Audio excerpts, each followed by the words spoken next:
Tornano ai comuni il 1.600 miliardi dei bandi periferie. L'annuncio oggi pomeriggio da parte del presidente dell'Associazione Comuni Italiani Antonio De Caro, che ha riaperto un dialogo con il governo, che in prima istanza aveva tagliato il fondo con il decreto milleproroghe. Punto di svolta alla conferenza unificata, dove l'ANCI ha convinto l'esecutivo a tornare indietro, rimettendo a disposizione le risorse che saranno distribuite in 2 anni, compresive anche delle spese sostenute. Ripartono dunque i progetti avviati dai comuni, alcuni dei quali in realtà non avevano mai sospeso l'iter. Tra questi Treviso, che continua il percorso per dare esecutività ai cantieri del valore complessivo di 14 milioni di euro. Il governo ha mantenuto la promessa che aveva fatto in occasione dell'appuntamento di Roma, che il Premier Conte si era personalmente impegnato nel garantire appunto il finanziamento delle opere legate al bando periferie.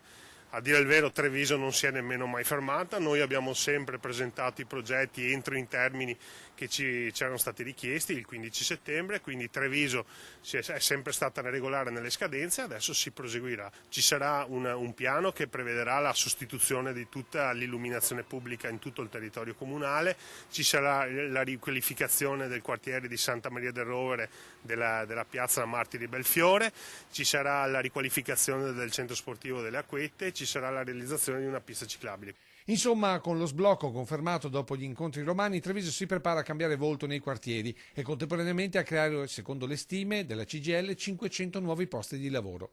Sindaco che guarda già avanti e sempre in tema di nuovi cantieri, annuncia un nuovo passo avanti per il Terraglio Est con la convocazione di un tavolo tecnico con Caser, Preganziolo e Silea. Sarà importante riunirsi anche con i sindaci dei comuni limitrofi per poi dialogare insieme alla Regione e a Veneto Strade e capire qual è la reale disponibilità.